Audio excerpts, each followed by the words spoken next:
Hi, welcome to Politics for People Who Hate Politics, episode 6. I have no ability to retain how many episodes we've done, but so I always talk about it. Today on the panel, we have usuals, Corey, Michelle, and Joe. Say hi to the people. Hello. They're very unenthused today, but I'm Great going to to... be here. Shut up, Joe! Mom says make her bed. And we also have David Lowenthal, who fails at lower thirds, but we still like him anyway. Yeah. He has a blog called The Forgotten Beard, and we'll ask him to promote that at the end, because we like promoting things here. And one time he was an intern at the Cato Institute, and we hung out, and he recently moved to Mordor. How is Mordor, by the way, David? Weather-wise, actually, not its worst. I guess you could put it, but otherwise, it's Mordor for you. Yep. That about gels with my memory of the place. Yeah. Okay. The first thing we're going to talk about this fine Sunday evening is some stuff about the Po-Pos, which is, I suppose, my specialty, but in a world with Radley Balko, that's not doing much for me. This last week, the Supreme Court basically actually joined the 21st century finally and decided that you need a warrant to search someone's cell phone. And they previously had this whole procedure, in search incident to arrest. There was a whole thing where they could search your phone, and obviously, in this, if they pulled you over for, a traffic stop or what have you, which leads to, are there any drugs in here? Oh, better search your phone. That's kind of the way of things. The police used to have this great easy way of searching a phone, and I guess they won't anymore, which is awesome. The Supreme Court, particularly on the Fourth Amendment, has been kind of slow in terms of joining the 21st century and figuring out that, yeah, it's a little more than just your papers that need to be protected by the government. It's also this kind of thing. So that's good, right? I mean, I'm always surprised when the Supreme Court makes a good decision, especially about the Fourth Amendment. Do you guys have any thoughts to add to this? There's some other police stuff recently that I can also talk about. If you, my panel needs. Does anyone think this was the wrong decision? I'm pretty sure it's. The Supreme Court is, right on it. I was kind of surprised because they're usually pretty bad. Alito dissented, but it was a pretty sweeping decision. It was 8-1, so that's good. That shows at least that they're capable of reading the Fourth Amendment and sort of upholding it even in this day and age. Yeah, and it bodes well for. I couldn't speak to what else this might apply to, but one of the big problems with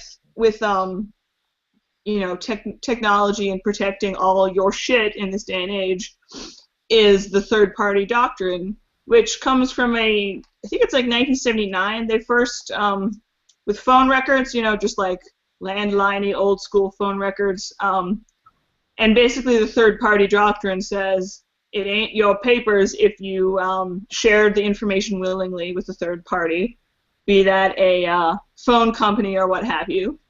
And obviously that's been really bad in an era of cloud computing and other things, and that's one reason why the NSA thinks that they can do giant cell phone dragnets or phone dragnets and spine dragnets because you turned it over anyway.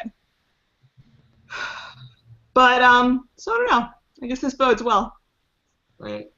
It's ironic because they kind of missed the boat on the whole Aereo decision, which came out the same day. Yes. I don't think they really understand technology. That's one of the dangers of having a bunch of old people on the Supreme Court. Forever, mind you. Yes. Right, forever. So they're going to be, making these decisions that greatly affects all of Americans, and they probably Do they even know? Who knows what they know about technology?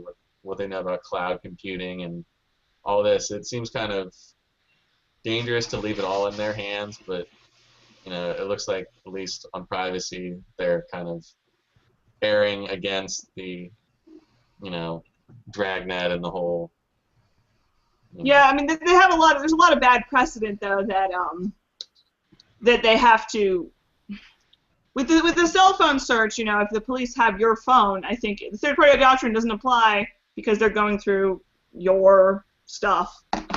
And you haven't, you may have stuff that's in the cloud on your phone, but in order to search your little phone, I guess they decided that you need a damn search warrant. But I still think that getting rid of the third-party doctrine would be. I don't know if there's anything that would be more helpful in this current. The current laws that we have to privacy than getting rid of the third-party doctrine. And I don't know. What was the life expectancy when the Supreme Court was set up? I wonder. Maybe we should have a rule. We need some young people in the Supreme Court. With millennials in the Supreme Court, that just sounds like a sassy BuzzFeed article that would a list that would annoy me greatly. I don't know. Whatever. We should. 15 ways to youth up the Supreme Court. They had another one about. I don't even want to talk about it in case there are children here. Supreme Court Justice, sexy Supreme Court Justice. That was the day that I was done with BuzzFeed, when the self-parody and parody was. It was. They became one. It was a singularity type issue. I think. Never looked back. Yeah. Now, I'm just going to talk at y'all a little bit more. I've been reading about stingrays a bit in the last week.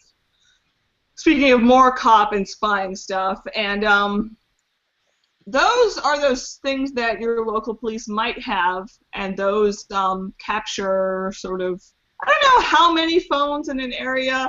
It's basically the equivalent of a cell phone tower, but it's not one. It's like a fake cell phone tower that can get metadata, like all the metadata in an apartment building and such if you turn it on outside. And I have no idea if those might have the same the same problem. Like this might actually bode well, this decision, for those as well, because arguably you're also going directly. You're not going to the cell phone company to get records in that. It's more direct, and therefore this decision might actually make those not legal. But we don't even know who's doing them, so I don't know. You have to know what people are up to before you can decide, if it's going to be legal or not, and that's why the government doesn't want to know what you're up to. Well, I mean, the government doesn't want us to know what it's up to either. I mean, if nobody knows about these things, then nobody can, they can't really be illegal because no one knows that they're there, and they're just going to keep doing it, and they're always going to, be looking for ways around, and whether or not the Supreme Court or whatever rules that they are, something like this would be illegal, until it gets to them, they're just going to keep doing things like this and keep going around until it's illegal, and they'll just find something else, and there's really we're all screwed again. Yeah, it kind of comes down to, this is the best news on spying we've had in a while. And it applies obviously not. It's not just about confining one agency, and this is an actual protection for all of us. So this is good. There's always a little bit of good news, even when the government's out there, but there's a lot of worrisome things as well. And a lot of bad Supreme Court decisions about the Fourth Amendment that still let the cops kick in your door. Be like, oh, I whispered, police. It's not my fault it's 4 a.m. And you were sleeping 50 feet away in your back room. I whispered it real quiet like. My suspicion is that the decision is probably just an outlier. Really? I mean, I hope not, but probably kind of likely. I mean, I have to see 2 or 3 more fairly decisive cases before they, declare victory on the liberties front. I mean, it's definitely a positive in the sense that prior to this, and I remember reading it in a couple of articles, I think cell phones were classified kind of in the same group of as wallets and like these inanimate objects. So it's definitely positive that now at least the Supreme Court, views these cell phones as exactly what they are, which are mini computers, and much more. But where it goes after that is definitely, still yet to be seen. It could be, positive, or it could be negative, or it could be both. So. Yeah, I don't trust them on Fourth Amendment stuff more than I distrust them on a lot of other things. But they're learning something. They're always so slow. Government can never catch up with technology. It never can, which is great, of course. But in terms of protections, it tends to be very bad. What else? What else should we discuss here? Before we move on, though, we should really just make a note and make sure someone pitches the show Supreme Court Millennials, because I'd watch that. It'd be just people arguing well, we don't like Facebook and and Instagram, kind of in biting away at our privacy. But where are we going to post our fair trade coffee when we feel like it? So someone make a show of that, please. I want Ezra Klein on that. As one of the. How about the new parody, Urza Klein? I think we should invite him, which I find inexplicably the funniest thing I've read all week. Just Urza Klein. Oh man, tangent. I feel like the Salon parody account. I feel like that's something important we should discuss, but it's not really in order here at all. Salon parody account. Figured out who it was. It's my friend Jordan Bloom and some other guy he knows from the Daily Caller. Yep. It was the Daily Caller all along. It always is. And there's now Vox.com, V-A-U-X. I haven't read enough actual Vox to realize how funny that is. I just think Urza Klein is funny. I think the term Vox-plaining is the term now. What was that? Vox-plaining. Yeah, it's better than mansplaining, I guess, because that's not a real word either. Speaking of Vox-plaining, they just they came out with something today about the Bring Back Our Girls, how it just was totally useless and how nobody's doing it anymore, which I thought was ironic because 2 months ago they were saying how it's making a difference, and then they just got But then it was it's making people intervene, and that was also bad. Right, actual people who are experts on Africa came in and said no, it's not doing anything. It's going to make things worse. Yeah. I just love when Vox gets a little comeuppance. The real lesson is never say, believe, or advocate for anything, right, Joe? Correct. I thought so. No one can call you out on it. Once I Googled why is Ezra Klein a thing, but it couldn't tell me. The internet could not tell me. I want to know. Ask Siri what she thinks. Yeah. All right. I have some other things we should talk about. So I'm getting this is not new from conservatives, but because there's that unfortunate humanitarian issue on the border with more and more children, many of whom are unaccompanied, and often from Central American countries, so that you can't just be get back over there in Mexico 2 feet away. That's happening, and that is causing a major influx and invasion of conservatives being complete douchebags. And honestly, I don't resent them for being concerned about it or being well, my tax dollars, blah. What I am annoyed by is them being incredibly xenophobic, borderline racist about all this, and talking about it like it's the Mongol hordes come to rape their women and steal all their germs. And all I want them to do, I tried to write about this for Rare, and all the comments were why is there a liberal writing for Rare? Just stop pretending that these people are bad, because immigration people. What do we have thoughts here? Libertarians occasionally disagree on this, I know, but at least maybe not going all Drudge Report insane about it. That's what I ask about this, I think. What, posting headlines every time an illegal immigrant ever commits any type of jaywalking would be right, exactly. Drudge Report. I mean, that's the conservative trope right now. They want the wall to go up first, and then they can deal with legal immigration and whatever else. And I don't know. I mean, what can you do really? You can either build a wall or just let everyone in. I don't know. Like, the moral outrage about it is so upsetting to me. Like, they're making this logical decision to come to America.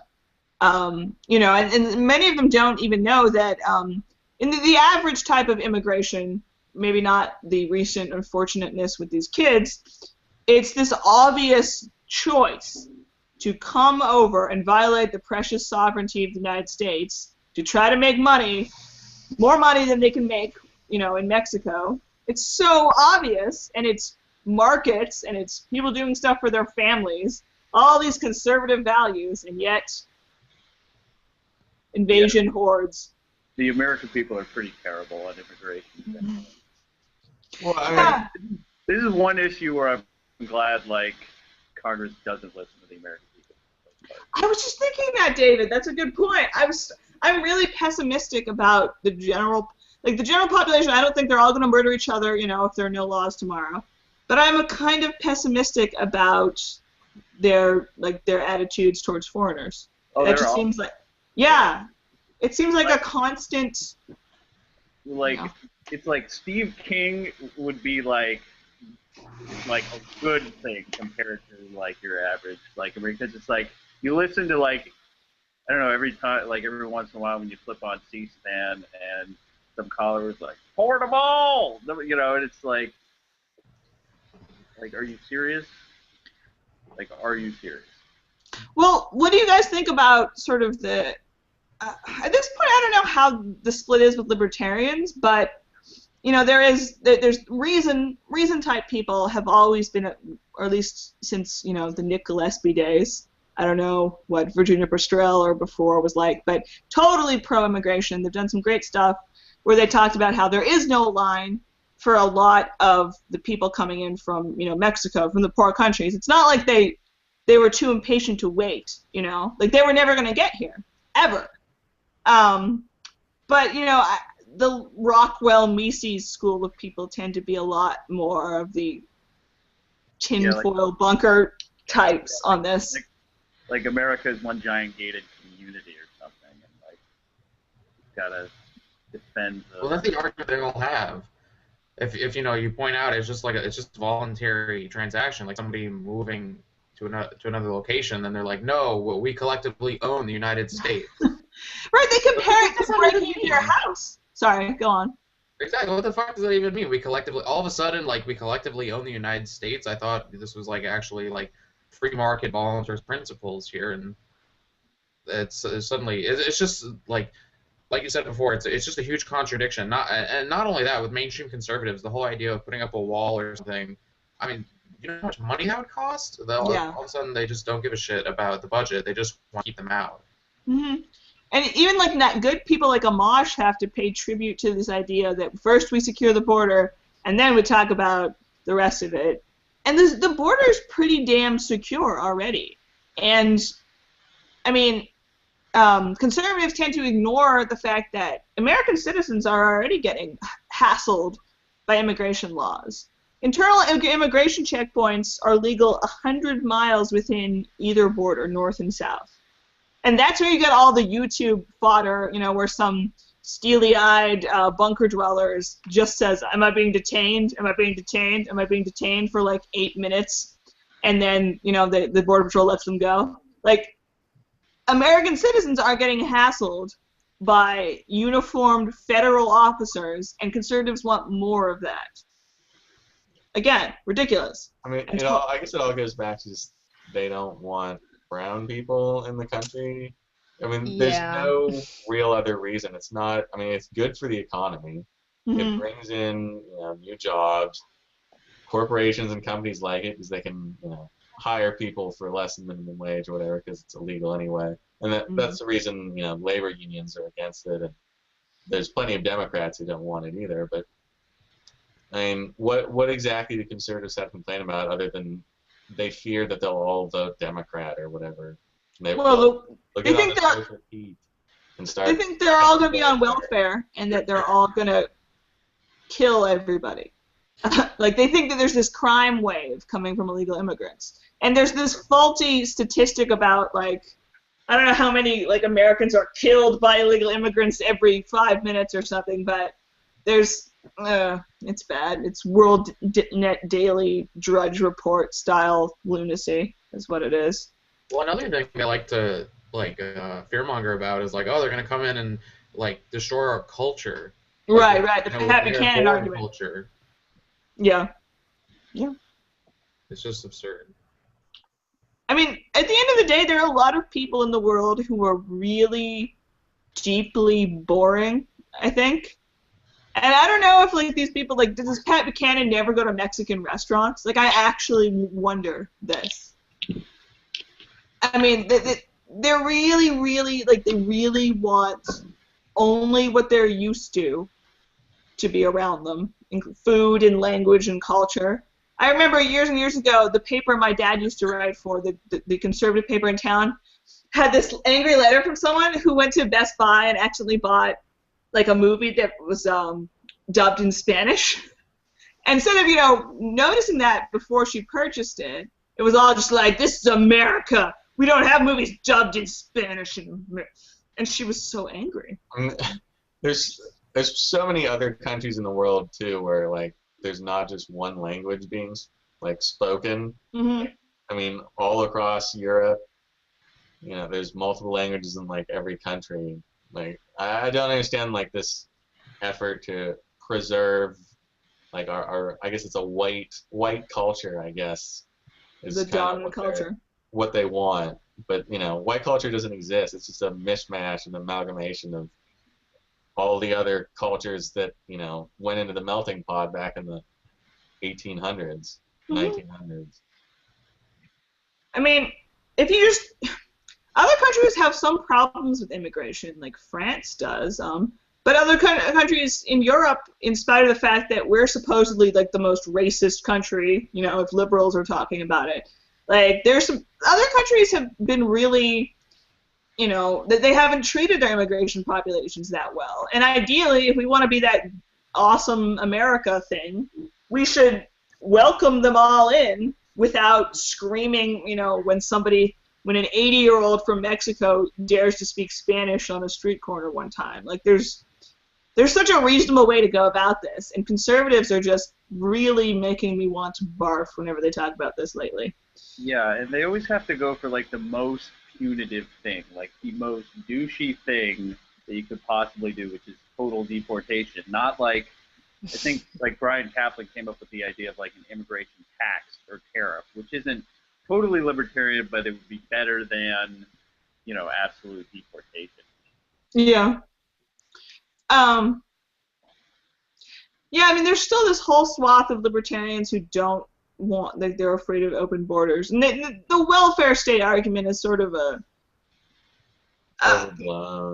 you have a point, sure. I'm not, like, I don't want to be like, come get all the welfare, Mexican and other immigrants. But at the same time, you don't do something bad because, you don't deport everybody or you don't build a wall until the fateful day when we have no welfare state.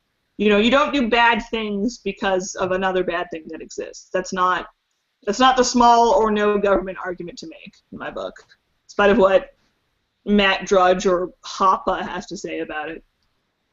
Yeah, I think it really shows conservative values that they'd rather preserve the welfare state than have an open society. And they would. They absolutely would. You're right. And when they demonstrate that they have no ability to tell the difference between the crime of crossing a border and, like, killing somebody, or they have no idea, they can't tell the difference between breaking and entering and crossing a border. Like, I don't want to talk to them until they learn to talk about this in a sane fashion. It pisses me off. The one other point is, back to the economic factor. Without immigration, most of these, one big problem in Europe is all these negative birth rates that are happening, and the economies are shrinking because there's not enough young people working. That happens to all kind of technologically advanced societies, and it's Scandinavian countries are terribly xenophobic when it comes to immigration in a lot of places, and they're all gonna be they're kind of their welfare state isn't going to survive because all these, the same in the United States, all the young people are getting old, all the workers are getting old, and they have no one coming in to replace it because the birth rates are so low. And, that could happen in the United States if we decide to just shut off, all immigrants from coming in. It's, conservatives probably don't take into account how much these immigrants help the economy. They refuse to accept it, yeah. They're terrible. All right. As usual, I've lost track of how long we've been at this, y'all. But I say we open it up to an exciting Gary Oldman, blues traveler, political correctness, libertarian celebrity amalgamation topic. And by that I mean, hey guys, do we have thoughts on Gary Oldman, who apparently is a libertarian and also is on apology number, whatever David said, 47, I guess. He was on Kimmel, I think, a few nights ago, backpedaling furiously. They do like to do that, people who say things. Now, I don't know if I'm reading into the thing too much, but I think Gary Oldman was making, or at least what he said about the political correctness of our society. It's an important point about people being certain people being chosen, and then those people are being vilified, and then once they're vilified and condemned in the spot, then it's like, oh, okay, then therefore there's no way. What am I saying? Just this person said X thing about women. Let's vilify this person, and once we do, therefore feminism is not an issue anymore, or any related. And I think he was making a good point about that, or at least that's what I got from it, and that's totally lost in the hoopla now. That is a good point. I think that's something to that one Connor Friedrich article. I just want to repeat it all the time because it first summed up this beautiful. I hadn't thought of it in these terms idea before, which is my summation of the thesis being that mostly the left we're talking about, they get angry about rhetorical, arguable sometimes, or blatant racism, sexism, what have you. And sometimes, you shouldn't say everything all the time to anybody. That's not necessarily what you should do. You should, being nice to people is fine. But the fact that the left cares more about how you talk than real-world policies that kill people, that continues to piss me off. And I think that's... I just can't... Even if there's a good reason for outrage at this point, I'm so tired of it. I'm tired of getting mad about what someone said in some interview about something. Unless it was legitimately I love Hitler or something. Don't quote that out of context, please. I don't know. Are you guys tired of outrage? Because I'm tired of outrage. The Daily Show is going to use that clip.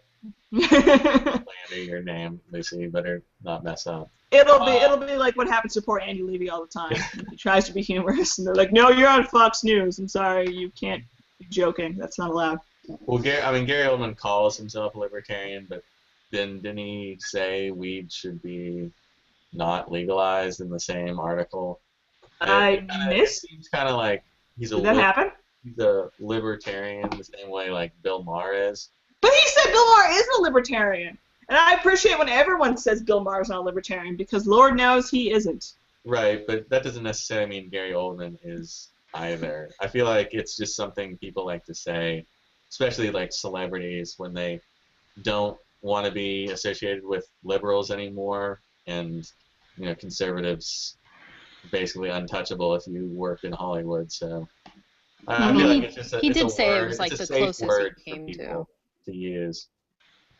Yeah, if you're in the neighborhood, Michelle, then if you can't find another word that I missed any kind of not against weed thing. He sure seems cranky, which I always enjoy. Clint Eastwood is kind of a libertarian as well. he's called himself that, but he also, spoke to a chair and to the RNC that time. So, like, there's a certain type of cranky old dude that is in the neighborhood of libertarian, and I think is close enough that it's a refreshing change, because Hollywood is not ideologically diverse in the slightest. It's close enough that we're gonna take it. I don't know. I feel like this could have some negative effects if we have like random celebrities starting calling themselves libertarian, but then and so people are interested and like look into them and find out if did Gary Oldman really say he doesn't think weed should be legalized? I don't know. I don't know. I've read that somewhere. Maybe it's not true. They're gonna be hesitant about libertarianism. If they're sane and I guess if they don't think it should be legalized, I don't really give a shit about their opinion anyway. But Bill Maher called himself a libertarian solely because he thought weed should be legalized, and probably prostitution. So, like, that's the only libertarian position, apparently. Indeed. Let's see. All right, let's see. Oh, wait, you know what? The Playboy interviewer actually said Bill Maher has called himself a libertarian. And then Gary Oldman said, I think he would fail the test. So that's something. Unlike Bill Maher, conservatives in Hollywood don't have a podium. That's true. He talks about Hillary Clinton being terrible. Also true. Picture of him dressed as being Sid Vicious. Political correctness. I don't know. He's got some good points buried in some, even I think, is sort of awkward phrasing. But I don't know. I mean, there's the whole political correctness question there, and how awful should we be in service of making people stop freaking out all the time about everything. Well, it's pretty absurd, like you said. Like the mainstream left in the media and the liberals, they spend way more time talking about offensive things people say that are offensive than actual institutional problems that go on because of the government. Right. They talk about what Gary Oldman said about something that didn't actually hurt anybody than Obama killing people overseas. It's silly. That's your mainstream college liberals for you. Yeah, it's like when Liam Neeson spoke out against de Blasio's horse ban or whatever, banning. Mm-hmm. Oh, carriages. He didn't want horse and carriages because. Yeah, I think I read some things where people calling him a libertarian. You take one position on. Or Jeremy. I think Jeremy Irons was on the HuffPost couch or whatever, and he was railing against smoking bans. So it was Let's Die Hard is a libertarian. Yeah, and Joe Jackson, I remember, was mad about smoking bans, and Reason interviewed him, and it was still. I mean, I don't know where the line is. It's maybe we should be flattered when people want to be libertarians, even if they're not like Bill Maher. I have a problem with Bill Maher doing it, but I'll take some of the other people. Yeah, Bill Maher pisses me off. Bill Maher's a political kind of figure, a talking head. All he does is tell he just tries to tell everybody how stupid America sucks. And then the sycophantic audience is like, yeah. It's aren't Americans stupid? Woo! Well, I found what Gary Oldman said about weed. Okay, lay it on us, Joe. He said on legalizing marijuana, he said, it's silly to me, I'm not for it. Drugs were never my bag. I mean, I tried it once and it wasn't for me, though. Unlike Bill Clinton, I did inhale. To me, the problem is driving. People in Colorado are driving high and getting DUIs. That's what I worry about. Listen, if you want to do cocaine, heroin, smoke marijuana, that's fine by me. So he was being an inconsistent mess, inarticulate mess, basically. Probably on marijuana when he said that. I couldn't make a coherent point. I don't think we should. Oh, my hands are so big. Oh, I mean, but I'm okay if people's idea of what a libertarian is Gary Oldman versus, I don't know, a Mitch McConnell. Because I've met people, oh, isn't that Republican politician, ex-libertarian? I'm like, no, God damn it, no. But yeah, I'd rather have them think it's Gary Oldman or Jeremy Irons or whoever be a libertarian than that. I mean, it's one step closer to me, them eventually asking, like, oops, sorry. I forgot my point because I dropped my phone. But Vince yeah. Vaughn's libertarian too.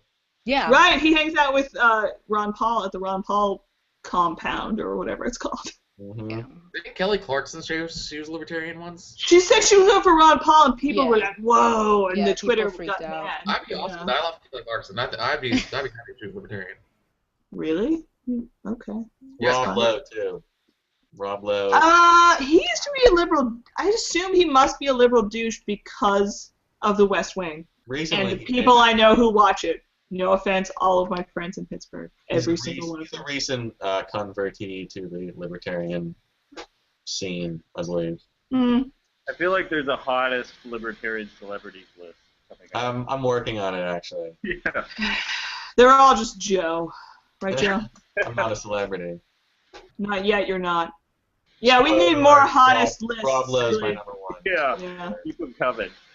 Yeah. Dynamite, Austin Love is number two. Peterson. Dynamite. Although Gary Oldman's like, he may not be like, you know, the perfect libertarian, but he's definitely not going to be speaking at the Faith and Freedom Coalition anytime soon. Yeah, Yeah. and that is refreshing. True. And I think Eastwood, honestly, again, even though he did the RNC stuff and he can sound, he gets off track because he's old and cranky, but he was, I don't know, I think he wasn't bad overall. Yeah, I mean, I don't know, maybe, like, I feel like libertarians, we're a little too, like, oh, is he libertarian? Oh, can we have him? Please, we pick him. But, like, I totally get why. I wish that there were more libertarian musicians, besides members of Blues Traveler, who I accidentally installed on Twitter, and then they John respond. Popper. Yeah, I've been chatting with John Popper of Blues Traveler. He uses a lot of emoticons, a lot of winking ones, so that's weird. But I made some sort of snotty remark about the whiteness of Blues Traveler, which in many ways is sort of true, but I also, I don't know, it's like that, the Patton Oswalt bit about how he's old and therefore doesn't hate music anymore. But I do hate some music, but I subtweeted him, man. He broke the code of subtweeting. But, I don't know. Blues Traveler dude, John Popper, he's been kind of friendly and amusing after I insulted him and sort of apologized for. But there was a Mediaite article, I think he was on Fox News once, and he's like, Blues Traveler dude is pretty good, but he's kind of a failure on intervention, I guess. And I was trying to tell him that if he would just reconsider his stance on interventionism, I would listen to his entire catalog, which I would do if he really did change his ways on intervention. I would do that. But, you know, we'll see about that.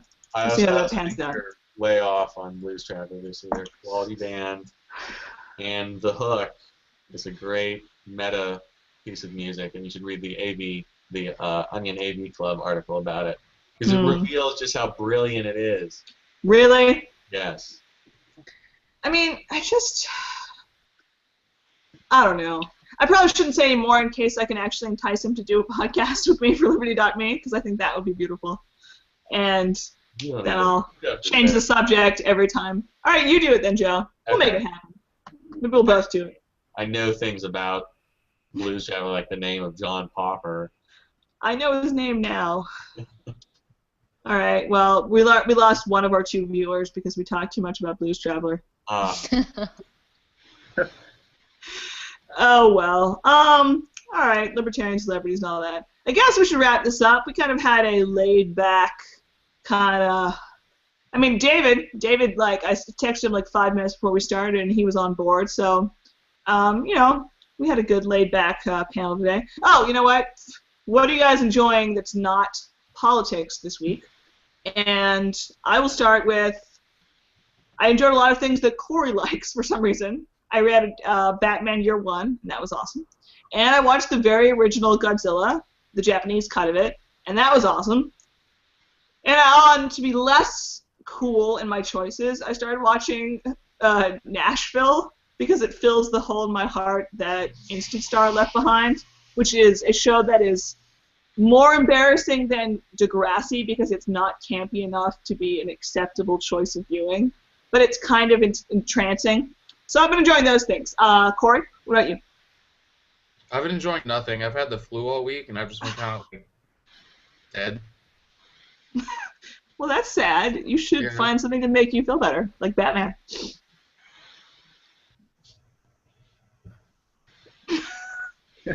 Yeah, that's it. Everything I'll say, I was dead all week, pretty much. Well, that's rough, dude. All right, David, what have you been enjoying out there in Mordor that is not politics? Well, for the longest time, I was very much anti-Fedora. Like, I despised them, but I recently kind of picked one up, and unfortunately, I'm very endeared to it now. So I've flip-flopped. Where is it? Do you have it near you? No, it's in my room over there, but it's just like... Is it a real fedora or like a trilby? Like, is it legit old man fedora?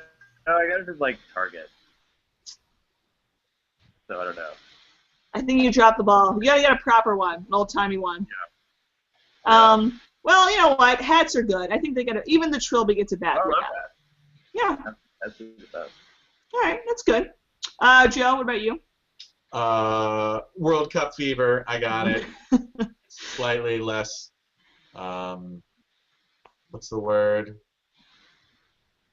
I don't know. I was gonna say something. Sunday, man. Word for when disease is contagious. It's contagious. Has it spread to other people, or are you saying it spread to you? It's spread to me, and I've infected my roommates. Nice. Okay, that's good. Who are you rooting for to win the whole thing? I mean, I guess the USA, but not really, because they're boring. I think I'm going Germany. I'm going the Die Wanderschnacht, or whatever their name is. Die Wanderachsenfahrt. Yeah, the motherland. I'm going back to Sounds good. Though we're literally an eighth to German, so we have 7 other motherlands to concern ourselves with, plus Canada, plus the United States. Revolt is very German. Yeah, it's German. Michelle, what about you?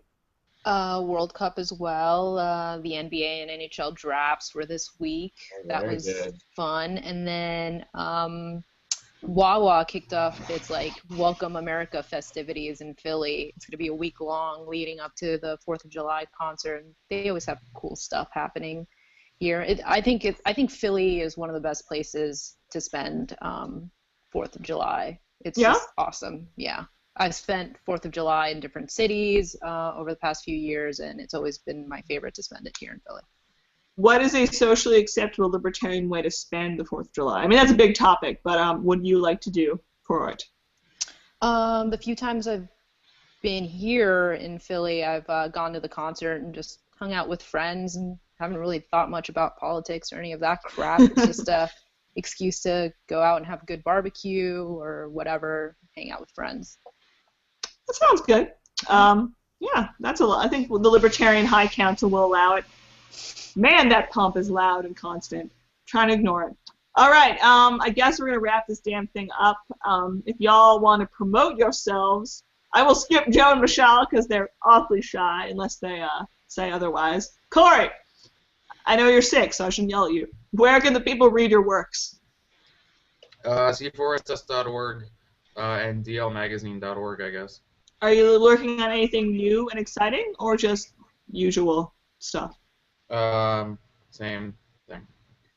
Oh, no, I'm intern at Liberty.me. I forgot. Yeah, you told. That's pretty fun.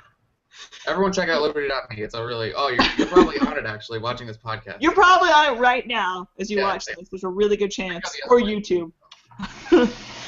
David, where can the people read what you do? Check me out at forgottenbeard.wordpress.com because it's too cheap to actually buy the domain. Fair enough.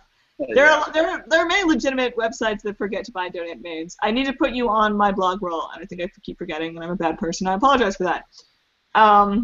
The people, as usual, can read my stuff at Rare and Anti-War and Vice, which is something I have to go work on because my column is up for tomorrow. Bragging.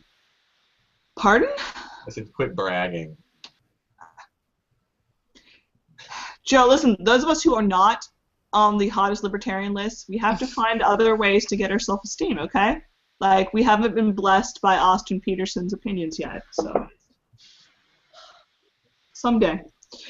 I'm just glad no one knows I'm a libertarian. Like, no one knows? Yeah. You're behind the scenes. You're going to take over. It's fine. I'm not worried about you. Slowly but surely. That's what I'm working at. I hope I'll survive when you become queen of liberty. All right. I promise that next week I'll stop making fun of certain lists made by certain libertarian people, because, at least they're not the state. Yeah, we'll do another one of these episodes real soon, and it'll be a little more prepared, but, we took it slow. We did all right, I think. I think our 0 viewers will attest to that. Thank you, Corey. Feel better soon. Thank you, Joe. Thank you, Michelle. Enjoy your football. And thank you, David, for your last-minute jumping in. I appreciate that. All right, I'll see you guys next time on Politics for People Who Hate Politics. Bye.